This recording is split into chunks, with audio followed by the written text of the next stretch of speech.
Hi, everyone. Welcome here today as I interview Chantal Fraser. And I'm really excited to bring Chantal on the show because you know what? I've been hearing so many people talk about they're in transition, they're looking for, a different job and they don't know where to start. And I was like, wow, when I met Chantal, this is perfect because this is what she does. And she has a heart of gold to really help people find something that's really in alignment versus just getting a job, right? Like, I'm sure we're in transition for a reason. We're looking for something different. And so Chantel is a founder of her company, Empowered Path, and she has acts as a thought leader, a thought partner to share practical tactics and strategies to help people discover their ideal jobs, and also empowers employers actually to learn how to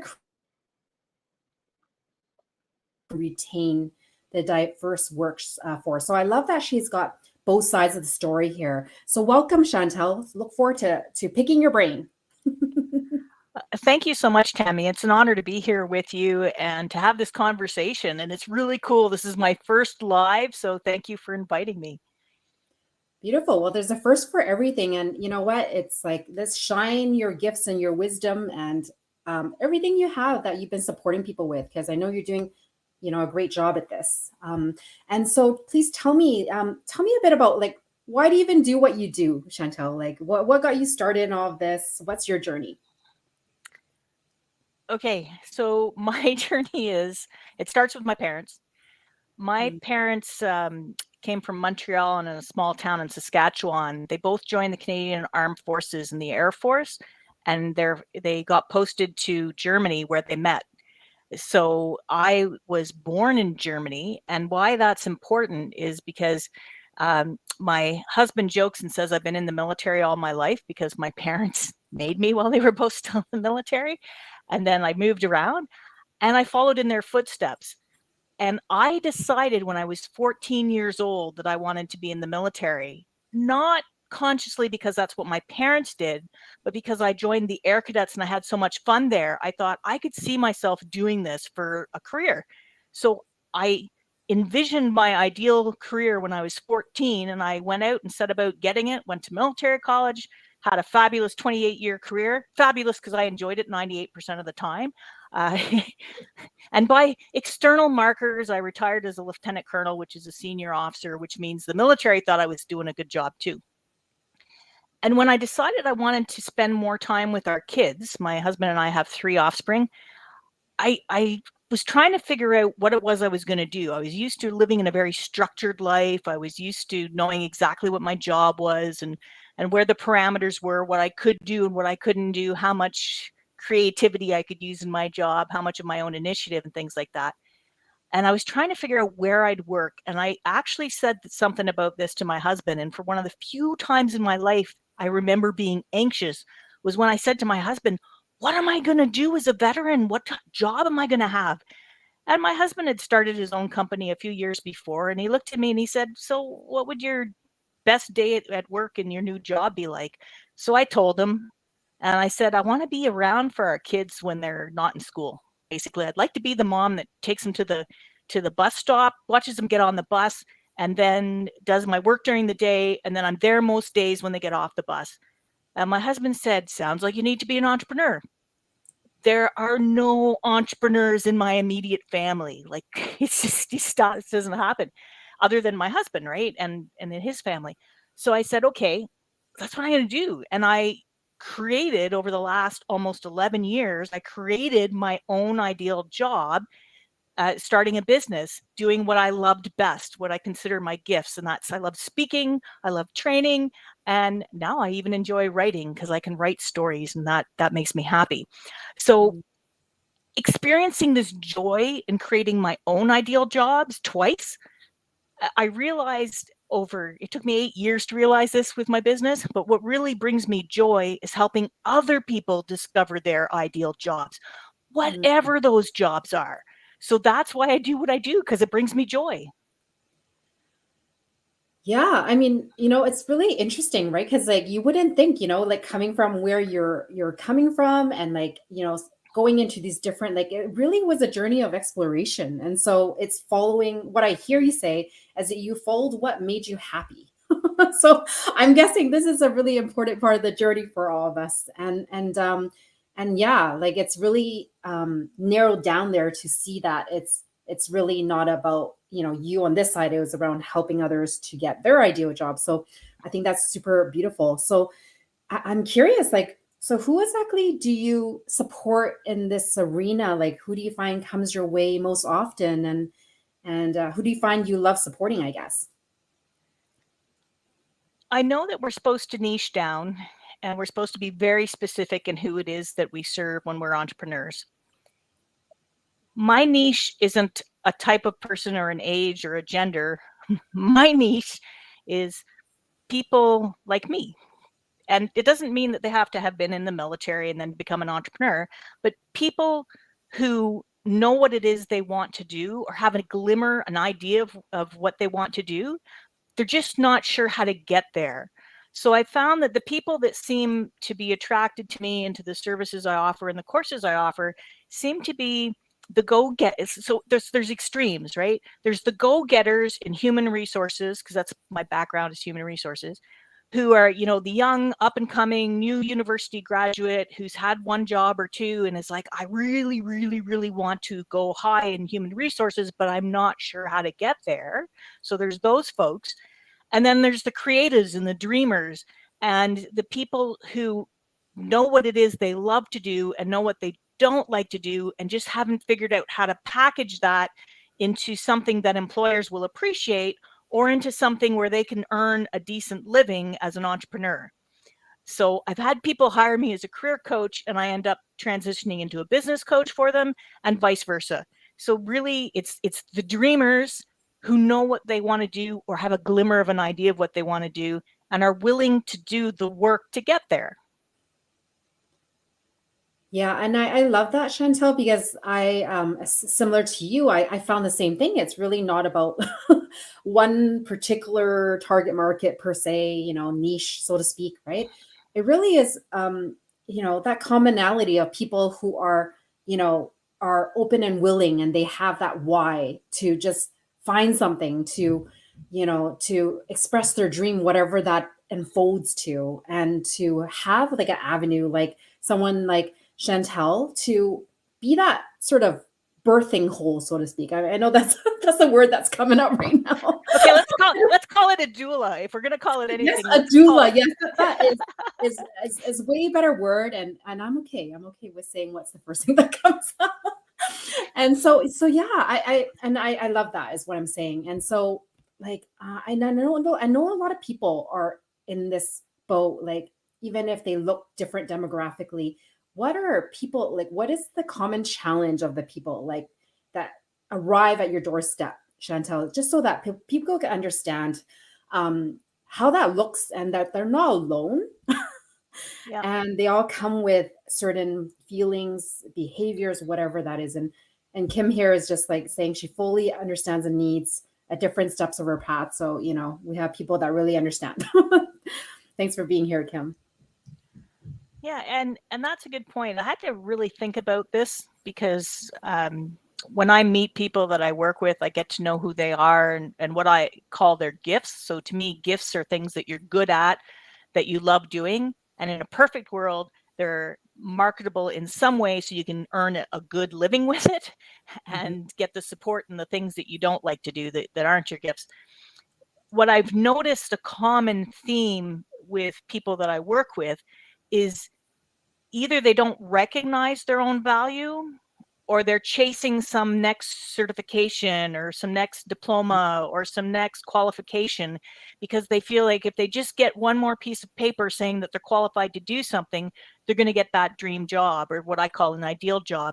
And really we all have our own inherent gifts and you know when we love to do something, we generally learn how to do it really well. So there are ways to leverage that to create the ideal job you want. And I could share stories if you want, but I don't know how much time we have. So I'll stop there. Yeah, no, it's very true. Like I think a lot of people do they start to invest in courses and start they think they're doing the work in many ways, but it's actually a way that they're scared, and it brings on a lot of fear is what I'm hearing. And Kim was just saying in the chat, like financial fear, potentially being a really common one, I would imagine. I think you're right, Kim. And I'm someone who came from a job into entrepreneurship, and so yeah, please feel free to share like some stories, so people can know that, like, what this path often looks like for people, and where they could move forward with the different tips that you have to share. Okay, so if you're following me on LinkedIn, look at my post this month, because we actually created a little story case study of one of the graduates of one of my courses that I offer. And Mayor came to the course happy in the job that he was in, figuring that he wanted to take on more leadership roles, and he was trying to figure out what he needed to do to get to the leadership roles he wanted within the next 5 years. So he went through the course, completed everything, and within 2 months of finishing the course, he'd landed his ideal job that he thought he'd have to wait 5 years for, right? Because he recognized his own worth and that he was valuable, and he already had a bunch of leadership skills that he'd been demonstrating in places other than his work. And his now employer recognized that as well. So and for those who like numbers, he said that his pay increased between $10,000 and $15,000 a year from taking my, at the time, 2-month course. So like there's impacts. So that's somebody who's in the human resources field doing that. And for the dreamers out there, one of the first people that I did some coaching with as a dreamer type, I met him because he gave a talk at one of the organizations I belong to, and it was about creating safe online spaces for children, right? So we all were interested in that. And I was so intrigued by what he was sharing. I said, let's have coffee. Well, tea. He drank coffee, I drank tea. And let's have a conversation. Well, within a year of us working together, because we got to chatting and working together, he was landing huge contracts with telecommunications companies in Canada, and he grew this little sort of side hustle. I just want to make the internet a safe place for everybody, especially our youth. And now he's protecting people from human trafficking with working with police forces across North America. So like, Beautiful.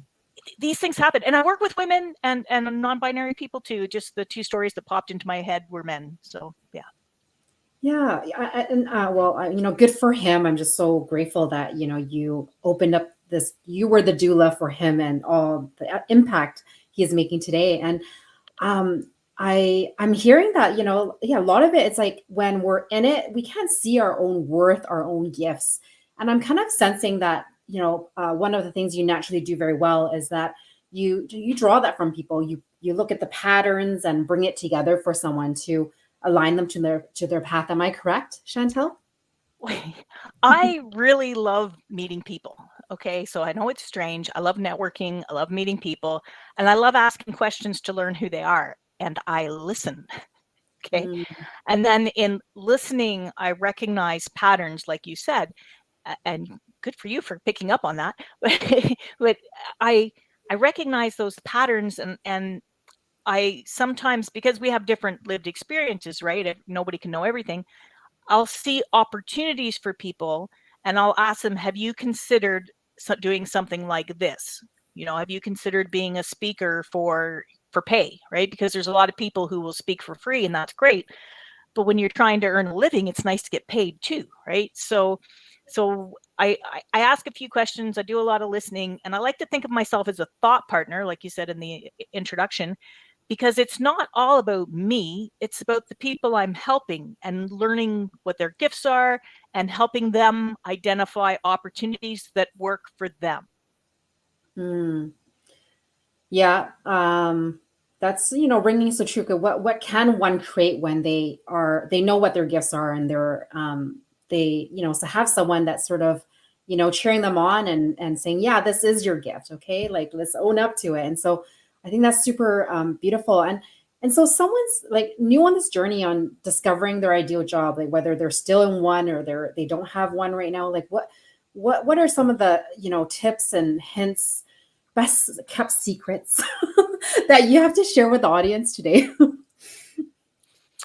Okay. I mentioned just a moment ago that I love networking, right? I really genuinely enjoy meeting new people. And the thing is, there are many people out there, and I like to call it the Friendly Forces Network. That's a sort of Friendly Forces is a military term for the people who are on your side helping you achieve your goals. So there's people out there, if we just can meet them and have these conversations, and often there's people we know in our network that we can have conversations with, and they can lead us to opportunities. So the secret thing that I would offer, I guess, is to mindfully do some networking. And I don't mean networking when you're going out and you're trying to connect to volume. It's not about volume, it's about quality and making those meaningful connections.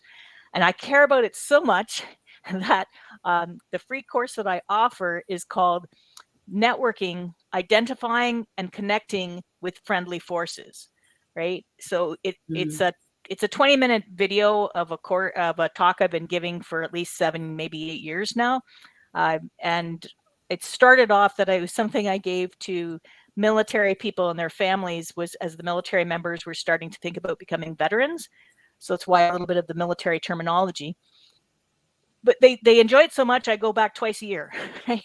And so when I decided to create online courses, I thought, I love talking about networking. I'm just going to offer this course free for anybody who wants it. And so I do. And I have people who really appreciate it. So Well, I mean, that's amazing gift for anyone who is, because it is a big part of who you know and who you don't know, and how to have the skills to network. And this may be the scariest thing for a lot of people when they maybe haven't done that, like very much how you probably felt when you're like, I've never done business. And so, yeah, I think that's an amazing place to start, for a lot of us. And did you want to share anything around, that is in the course that you could highlight here right now, so people kind of know what they're diving into, and yeah, yeah, and to be enticed by your beautiful offer here. thank you. It's a pretty straightforward course. It's a 20-minute video of me talking about networking and sharing some tips and tricks that work, right? And uh, and there's optional homework. And I've had people say, Chantal, stop giving people optional homework. If you give them optional homework, they won't do it. The the optional homework that I suggest is something that's simple and easy to do to get people in the habit to start networking, so that when they can see how easy it is to do once, then they can get into the habit and keep doing it. And that so my theory is, make it achievable, something they could do in 5 minutes or less, so that, like I said, they get in the habit. And then the big tip that I don't it's not necessarily explicitly said in the free course, but I talk about it a lot in a paid course that I do called Navigating Your Career Route Map, is ask for what you want. So that works in networking. Ask people for what you want. But there's a secret. So take the course to learn what to do before you ask for what you want, so that you don't come across as off-putting and make people not want to talk to you at networking events. And I will share this, even introverts like my networking course. So it's okay if you're an introvert. You'll probably enjoy it more than somebody who's really extroverted and done a lot of networking. Yeah, that's good to know, because yeah, there are a lot of us that, it's like to come back into the workforce and get into interviews alone, that is really scary, being, if one is introvert. And so, yeah, what I'm hearing you say is that it's asking for what you want. So I would imagine it starts with knowing what you want. And so that's like definitely one of the first steps, and do you find that's where people end up starting? Like, so if they're here kind of on the fence with everything, like where should one, um yeah, get started to know where to network for their ideal job? Like, do you have any sort of grounding pieces around that for people? Because I know it's a bit of a wide audience, like, but just anything that comes up for you, because I would imagine it's like people are like sitting here like, where do I start? Okay. So I started my story with where my parents met and where I was born. And so I ask you to go back to your childhood too and think about the things that you loved doing. One of the things that made me know I wanted a career in the military for my first ideal job Mm, was that I loved being the kid who said, here's what we're going to play. And to the point where I would sometimes script the language that my peers would have, for, like I'd make these little mini plays. You're going to do this, and then you're going to do that. You're going to do this. So I knew I liked being in charge. So joining the military and being an officer was a great job for me because I liked being in charge and I liked working with people, and I got more refined at it over time. I didn't tell people in the military, you're going to say this, you're going to say that, right? Like I developed over time. But if you go back to those things that you loved to do when you were young, before people told you you can't make money doing that, think mm. back to those things that you'd be interested in doing all the time. And there are some people who say, don't go to your hobbies and make a career out of it because then you won't enjoy your hobby anymore. But if you get a job doing something that you love to do, you never feel like you're at work. And if you're getting paid, like bonus. So I'm going to share a little story if we have time. And it's the most intriguing career story I ever heard. And it was when my children wanted to learn how to play Dungeons and Dragons. They were offering courses at our local library. And one of the sessions we had, and I had to stay because my youngest was too young to be there by themselves. One of the sessions we did, we were painting minifigures. We had 4 hours, and we basically all of us managed to paint one minifigure in 4 hours. The librarian hosting the session told us about somebody who loved painting minifigures so much that he'd made a career out of it, and he could paint an army in 4 hours, right? He was that good. So imagine you love to paint, you love role-playing games, you love minifigures, and you make your own career painting minifigures, right? Like there's so many jobs out there. It's mind-blowing. So yeah. So my advice is go back to what you love to do and then figure out how you can monetize that. Yeah, I love what you just said. Like, yeah, because there are a lot of us that have been told that we can't make money doing that. That's too easy. And I hope this has opened up, the audience's mindset and like the vision. Because often when we're stressed, we can only see things a certain way, and really allow yourself to breathe into like, what if you could do what you loved? And I love, Chantal, how you said going back to, yeah, to childhood. And and so it may be a weird experience for some people, but I honestly like the image that comes to my mind for myself was that I I I consistently was trying to help people um, be happy, and I was consistently trying to fit pieces together and to organize stuff. And how that has come to be is that I'm helping people with alignment and within themselves, all these different pieces. And so, anyways, I just thought I'd share that because I thought I would try on Chantel's little tactic here, because I think it's interesting how it comes through, and it may not make sense, and we just need to write it all down to just start us in the path, in the right direction, right? And it's coming back to recognizing yourself again, and to see these gifts within yourself, and that's going to inspire you and make you happy, and then it's going to take you into the next step. And so, Chantel, what I'm saying is I think that's a really beautiful first step, some self-reflection, some diving back into ourselves again, getting to know ourselves, to take that step. So thank you so much, Chantel.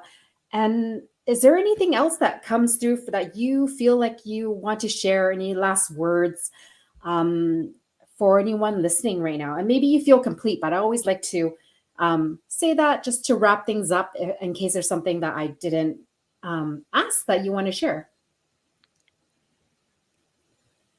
There's one last thing I'd like to share, because some of the audience might still be in university or college, or contemplating what they're going to do for their next career path.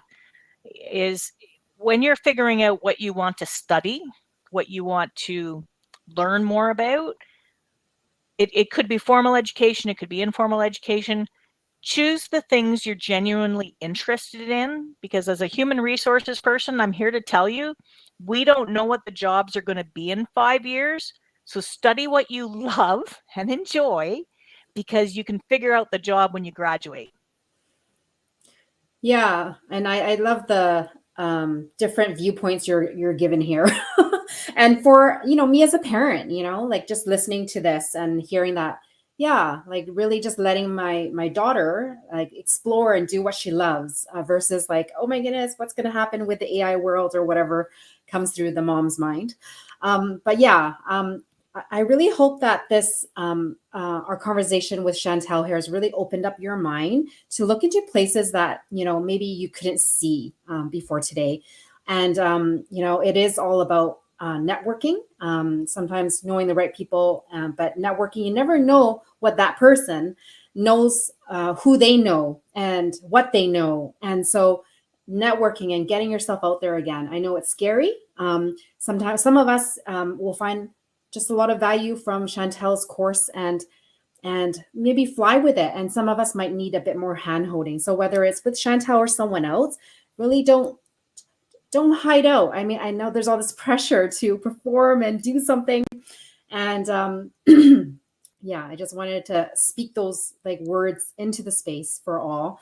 And I will definitely be putting Chantal's link to access her course in the comment section, wherever you're listening to this, because this is being streamed in 3 different places. And so, so that's what I'll do. And Chantal, people want to get a hold of you. Is LinkedIn the best place, or is there something else, some another place you prefer to direct people to? Oh, I'm always happy to connect with people on LinkedIn, and we'll put that in there. But I also have a website, and you're welcome to look at my website, which is there's the name of my company below my signature block, Empowered Path.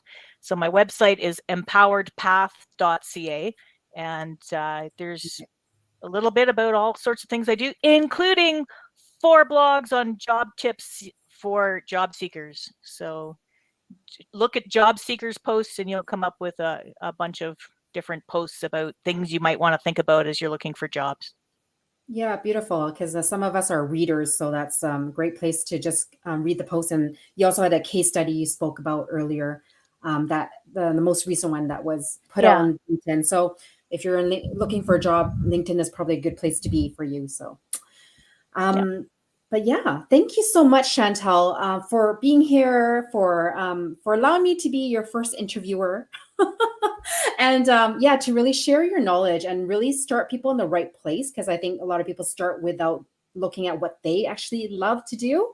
And so I really value that about what you share. Thank you so much, Chantal. Thank you. I'm grateful for this opportunity. You're welcome.